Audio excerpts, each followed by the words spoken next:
Welcome to Connecting Citizens to Science, a podcast from the Liverpool School of Tropical Medicine about engaging communities in global health research. I'm Kim Ozano. And I'm Bea Egged, and throughout this series we'll be talking to researchers from around the world, exploring how they connect with people to address a range of challenges in global health. Hello listeners, and welcome back to the Connecting Citizens to Science podcast. This month's series has been all about promoting social change with communities and people living and working in urban informal spaces.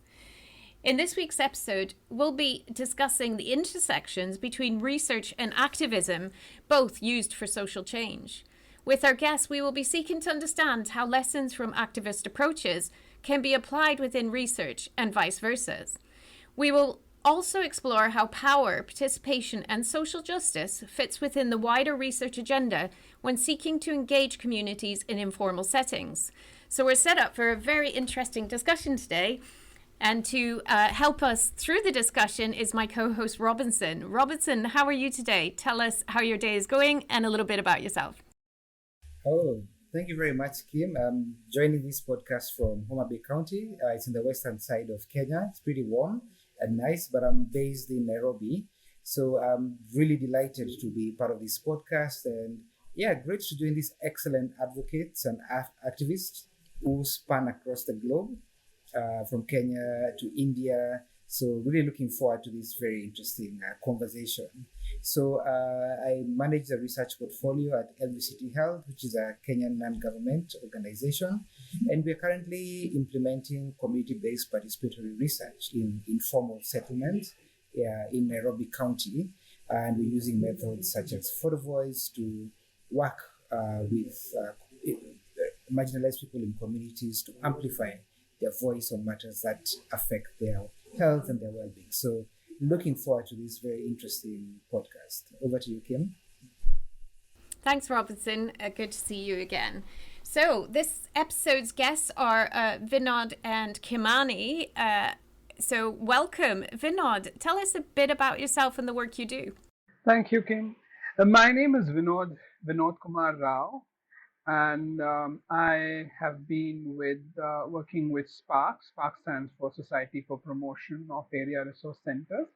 So we are an NGO that is based in India, and I've been working with this NGO for the last 10 years now, largely committed to supporting a network of slum dwellers across India that largely looks at issues around constant evictions, which is a very common feature in dense urban areas in India as well as in other countries, and access to housing, water, sanitation. And very recently with ARISE, which is accountability and responsiveness in informal settlements for equity. So that is the been on it now for 3 years, but largely new form of working for us, because it's an action research project that we are trying to use in order to push for accountability in public health service delivery systems, largely in the large metropolis cities like Mumbai in India, for example. And I'm very excited to be on this podcast and have a great chat with all of you here. Thanks. Wonderful. It sounds like you have a real wealth of experience both in research and activism, so ideally placed for this episode. Thank you very much. Kimani, welcome. Would you like to tell us a bit about yourself and the work you do, please? Yes, thanks, Kim, Robinson, and colleague Vinod. I'm really happy to be in this podcast. My name is Joseph Kimani. I work as an executive director with Slum Dwellers International Kenya, affiliated to the broader movement of Shack Dwellers International. Spread in over 34 countries, myself and Vinod in that movement. I've been working in this space for the last 20 years, started as an activist in human rights space and brought in by the movement to support in the secretariat. And within that during that period, I've acquired a level of education to have done masters in community economic development and community organizing, which is very deep in my heart, which I combine with activism and the work that I do. Yes. Wonderful. 20 years experience, 34 countries. It sounds like a large organization. I think, Kimani, just staying with you, could you tell us a bit more about Slum Dwellers International and the organisations you work with? And what is always important to us, how do you connect with people and communities within those organisations, please? Yes. So the organization, like I mentioned, acts.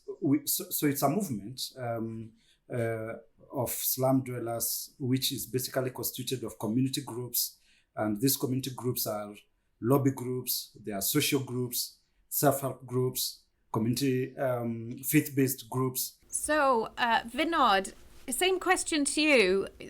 You also work for a activist organization. Tell us a bit about the practicalities of that and how you connect people with people and communities on a regular basis. Mm-hmm. So Spark, for example, was set up as an NGO that was to support movement of slum dwellers. So some slum dwellers in India already had an association called as National Slum Dwellers Federation. And there was a equivalent women's collective of women from slums, and that is called Mahila Milan. Mahila Milan is in Hindi, which is one of the languages in India, just translates into English as women together. And this network of slum dwellers largely came together, and some of them, Mahila Milan did start with Spark, but the National Slum Dwellers Federation even predates formation of Spark in 1984, where these large organizations of community members that were formed necessarily to fight against forced evictions and negotiate with government for security of tenure, largely that. And Spark was formed as an NGO that could provide professional support and services to institutions of communities and institutions of the urban poor, largely because, while the poor did have the agency and did have the capacity to, articulate their needs and requirements, there was a need of professional support in order to help with, say, things like access to funding, understanding government policies, deciphering academic knowledge that was available around evictions, etc. And so Spark necessarily was formed as an institution to help with that. And so this is precisely the role that we professionals at Spark play of trying to, bridge that gap between what is actually being communicated as a policy and what knowledge exists there, largely in formats that are not necessarily, in formats that are accessible to people, and convert them into everyday knowledge that communities can use in order to develop their own solutions around the kind of challenges that they face through and negotiate for what they need to get through. Thanks very much, Vinod. Have the community been involved in research within Arise more recently, and how has that worked? So yes, so the communities have been involved in the research in Arise, but they've always been involved in the development of knowledge for action. So I see action research projects as projects that generate knowledge for generating action, right? So the whole, all the set of research activities, which includes, say literature review, survey documentation, and systematic reviews, etc. All of those have a single, goal in mind: is that knowledge that comes out of it needs to produce methods or pathways to produce action within the communities that are being included as within the action research space. And if we look at the way the federations have worked through all these years, for example, producing their own data, one of the things that the Slum Dwellers Federation, and this is not just India when I'm saying Spark, but it is also a practice that the federations or community groups across different countries that are affiliated with SDI's practice. And then this is the process that they've developed, is collecting data about slums. Simple, basic, important data collection about slums, added together with maps, challenging government data, and producing evidence to prove their existence, to prove their requirements, and to prove the value that they bring to the city by inhabiting in the city. So essentially, this has been the kind of processes that were already familiar to communities in India as well. And what Arise did was it slightly oriented that entire activity around health, to look at inequities around health, to look at health as a challenge that people face. And as an anecdote, everybody knows that large number of people now in the urban areas do suffer from chronic diseases.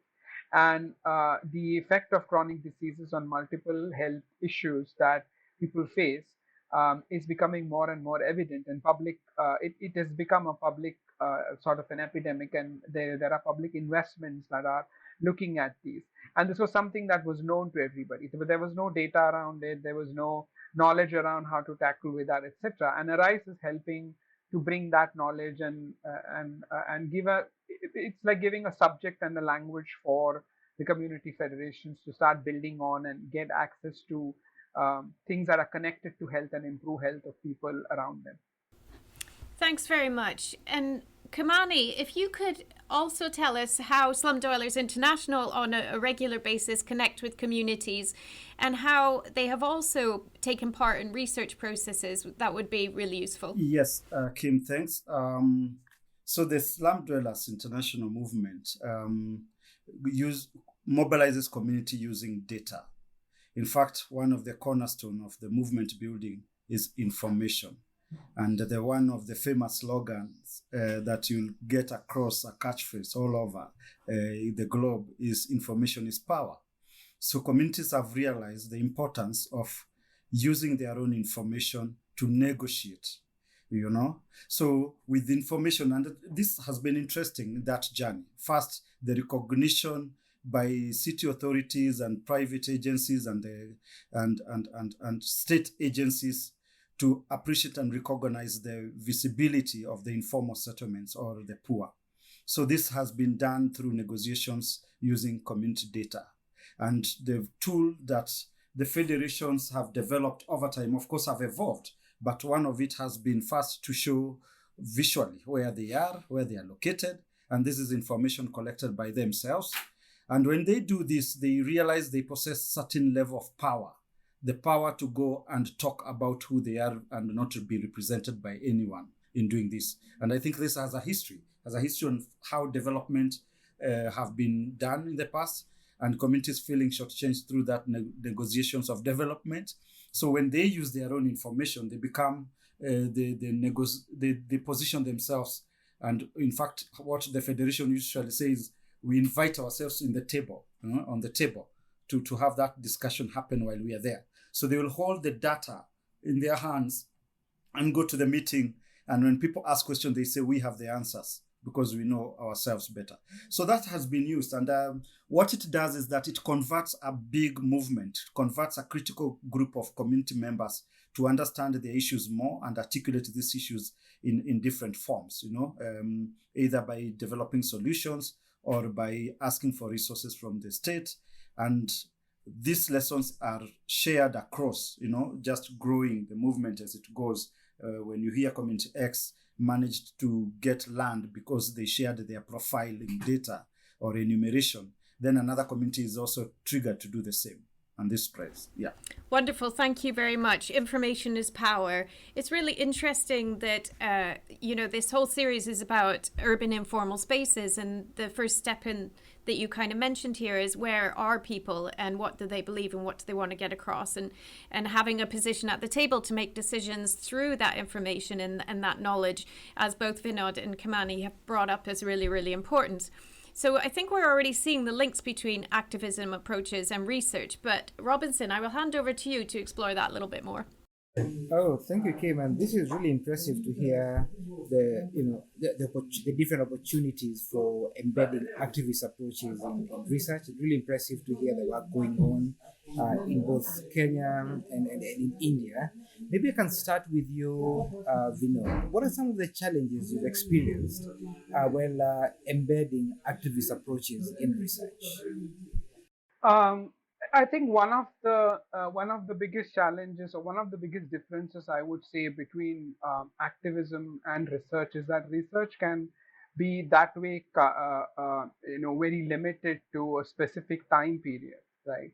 Whereas activism is linked to a particular change, and the timeline for that change is much more connected to the kind of political climate we live in. For example, if you're looking at, you cannot make access to housing as a research project with communities, because access to housing is connected to many different things. It is about policies on housing, the kind of larger economic situation in the city, and many different factors that actually have a bearing on whether people can get access to housing or not. So I think that the biggest challenge in embedding activism within research is basically with this whole timeline sort of commitment thing. Also, research perhaps cannot commit to a particular cause for in a longer period of time, whereas activism, that's basis of being an activist in a particular field or for a particular issues that you are committing lifetimes to get that issue actually resolved, right? So I see that as the biggest difference that impedes the ability of the two merging with each other. All right, thanks, Vinod. It's that's a good perspective, and I'm also very curious about Kimani's response about the uptake of this community-generated data amongst the policymakers, because we earlier on we talked about how community does the community profiling and generate other forms of data within the community. So how do the policymakers take up this data? Yeah, thanks, Robinson, for that question. It's through activism. They don't just take it. It's through the persuasion by the community members to really be able to be passionate about their information and being able to present it to the authorities. And this, of course, finds most of the authorities. My experience is that when we walk to government offices, you'll find a well-meaning government officer who wants to support a community. And the first question you'll ask the community is, so where is this slum that you're mentioning to me? Where is it? And the community will say, oh, it's on this map here. Oh, who did the map? We did the map. Oh, you mean you have educated people in your community? So a conversation begins that changes the attitude, the perception of this government person over that community. And slowly you see this person inviting other officers around him or her, to just to experience this exciting moment, where a community is coming to them with their data, with their information, and negotiating at that space. So you find something changing out of that drastically, that the power shift, all of a sudden there is respect that these people are coming. They know how many schools they have in their community. They know how many hospitals are there. They know how many people are using one facility, one toilet. So that the description of this information presented by women, and most of the time I find it more interesting when women do this, because they have a way of connecting the real issues with their lives to the government officers. It's different from a technical person in that meeting. While I'll be in that meeting talking about qualitative research, analysis, percentages, the committee will give me a moment, and then after I've shut my mouth, then someone will speak about how cholera affected them, how much they are paying, how much pain it is without electricity in the community. And all of a sudden you see emotions changing and a conversation picking in a different way. So, and that's a form of activism by community members using their own information to position, to talk about who they are in a way that you cannot refuse if you're a government officer. Wow, that's really fascinating, about the power shift and the surprise and excitement that comes with, community members presenting their own data. So, Vinod, I know many researchers are really serious about empirically generated data and they want to have all those statistics. But hearing from what Kimani is talking about and your experience in Mumbai, how do what lessons should researchers borrow from these activist approaches? Well, I think one of the things, just to add to what Kimani was saying, is that um, change that needs to be brought about at is largely always local. Change usually starts very locally, and for local change, the emotions are much more of an important subject than the knowledge or information as well.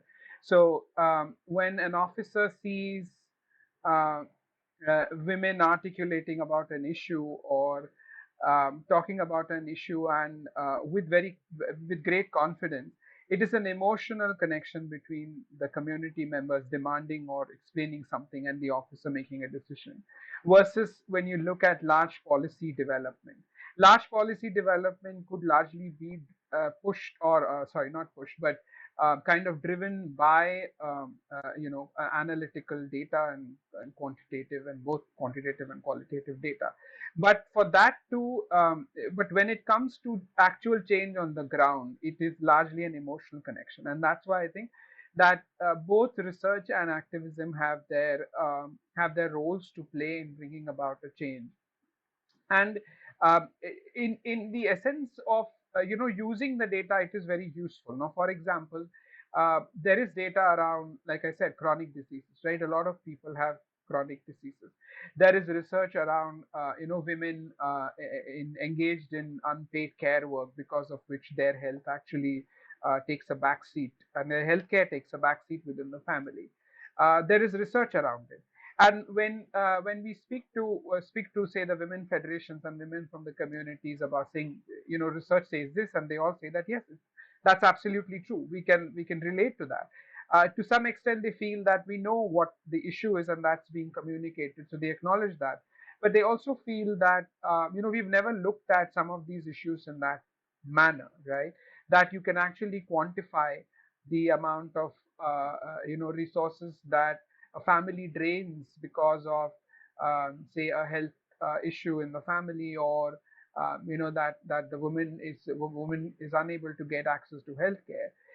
So it is a two-way thing. It is so researchers, for example, learn from activist work in accessing something, and that's documented, right? Sometimes researchers just document the social movement, and social movement is completely an activist process.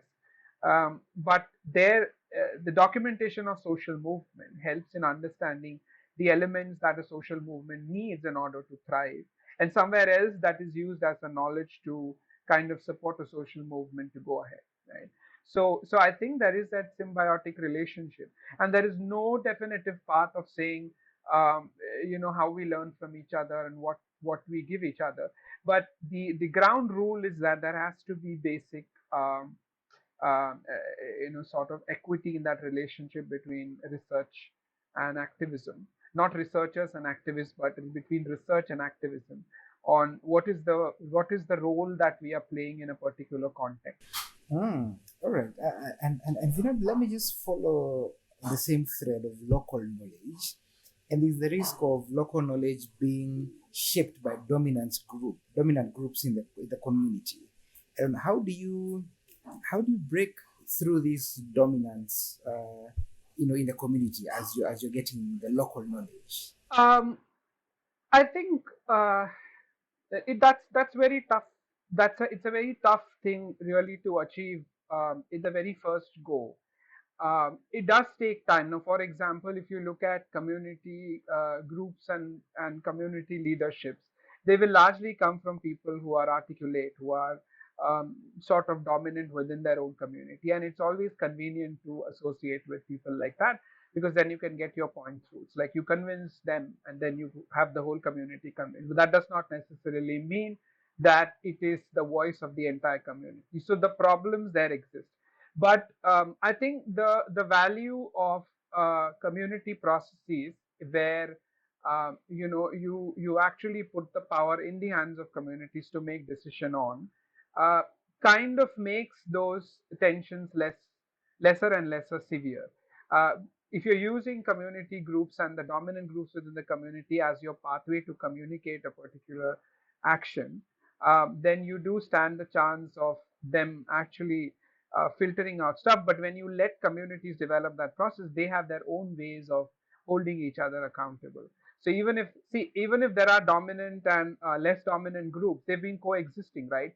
And that coexistence itself shows that there is and that those are perhaps the ways to survive within that community, and that those are the techniques of survival that they have learned over a period of time.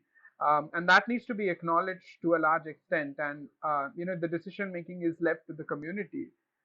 You have lesser chances, of not that it completely eliminates this problem of power, but it largely does reduce the power of problem of powerful people kind of hijacking the whole process and saying that this is what needs to be done. Yeah. Oh, that's very insightful, Vinod. And Kimani, I'm very curious.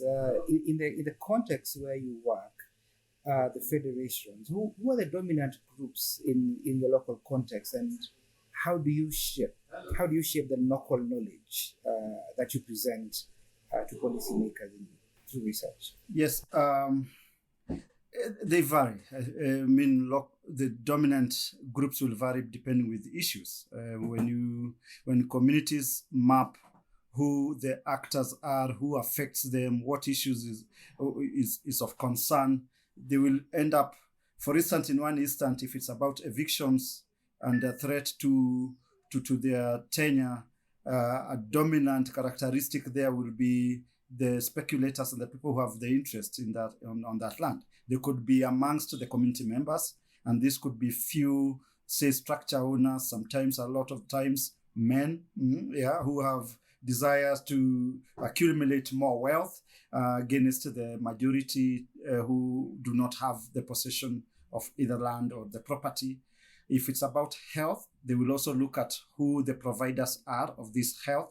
Could be local providers who are taking advantage of lack of facilities from the government, and private providers coming in with poor quality service that the poor have no choice other than just to use, so that becomes even another problem. It could be an issue of gender violence, and the vulnerability of women in that context, which we experienced, especially during the COVID period, young girls getting impregnated, defilements happening at the household level. So dominant characters are at the household level, or at a small sub-cluster level of a community. They're at a very big systematic space, when you talk about issues of waste management, where you have industries surrounding these communities in conflict over time on the pollution. So it evolves. And what communities have learned to do is to deal with issues that they're able to manage at their spaces. And once they do that, the confidence grows to bigger issues.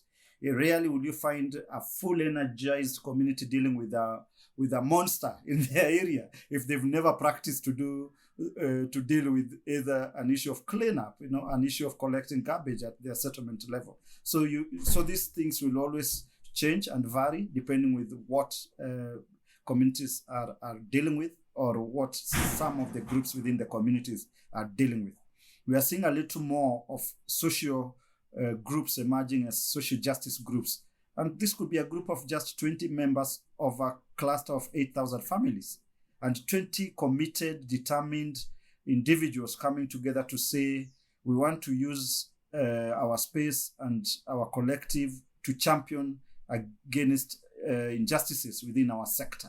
Yeah, we have found that emerging. So sometimes it could be an issue of even one champion emerging out of a climatic issue, an environmental justice champion emerging and saying, I'm disappointed that this is happening, and this is an individual against a whole community. So the dominant characters can be a community against even an individual in the sense of what interests they're also protecting. I don't know whether Robertson, I'm on where you can see Vinod wants to respond also to this.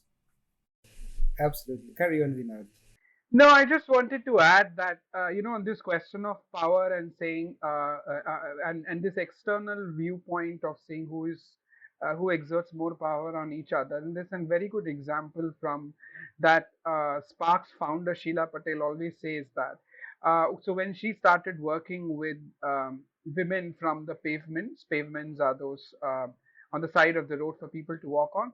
And in Mumbai and in many cities in India, it's very characteristic of people to the most marginalized people within cities to kind of use pavements as their living spaces. So when Spark was founded and she was working with them, she had been approached by many other women's rights groups and said that that all these women are being abused by their husbands and they face domestic violence all the time, and you should work on them. And when she asked the women, they said that yes, but that violence is in my control. But what about the state violence? We keep getting evicted. That is not in my control. So the example that this actually says is that how anybody in a community views who is more powerful over what, and on what power do we have our control on to be able to change that.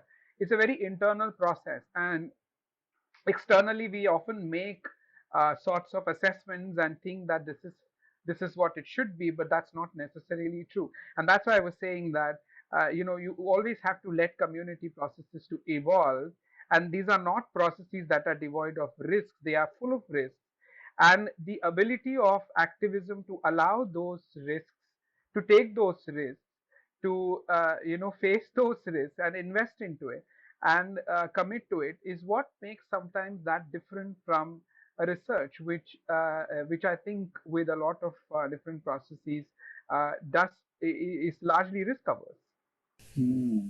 Interesting. This is a really interesting conversation. I could spend a whole day having this conversation. So what I can do is let me invite Kim for the rapid fire session. Thank you, Vinod and Kim. Thanks very much, Robertson. So we can clearly understand that, as you have both pointed out, knowledge is important for communities, and collecting data and research strengthens their position when they speak to policymakers.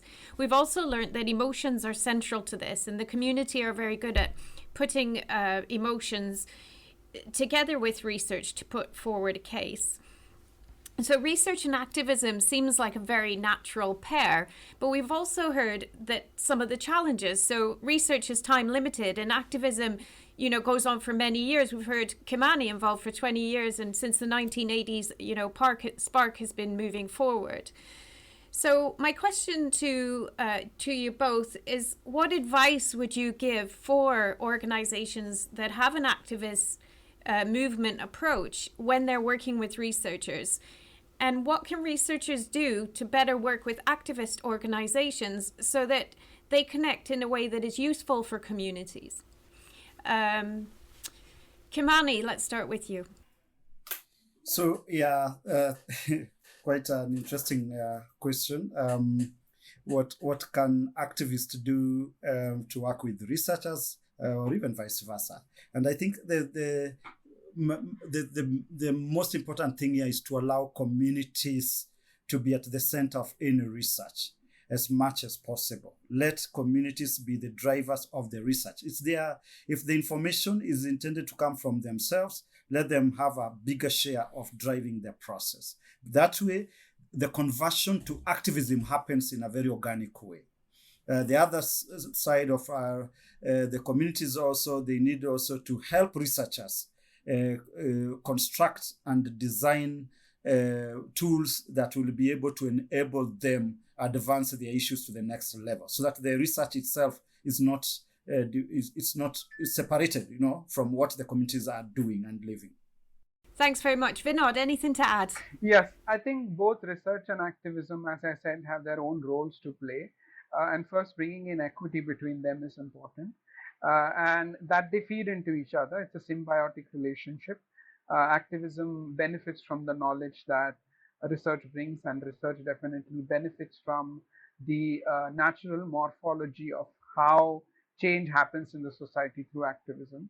So I think we have to bring equity and bring them on the same power lines and acknowledge each other and feed into each other. Thanks very much. I think it's really important that that's been brought up. And I think, ARISE is a research consortia that works with activism in a very unique way. So hearing your views on that is really, really important. So generally, we ask this last question in all our episodes. What more can researchers and scientists do to connect with communities and people in a meaningful way? Vinod? I think remove all your pre-biases before you engage with the community and start afresh. That's okay. We have knowledge, but let's start afresh with the community. Every community is unique. Every community process is unique. Every community's mode of existence in any particular geography and their living is unique. And that needs to be acknowledged before we start dwelling upon more knowledge on it.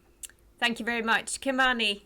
Yeah, very much what Vinod have said. And the critical question is, why are we doing the research? And if that question cannot be answered by the community members, why you are doing the research, not you telling them why you're doing it, then your research is misplaced in a way. And that's a nice, no offense to researchers, is to just ensure that whatever research you design in a community must be to help that community move from the point that you're entering the community to the point you exit that community.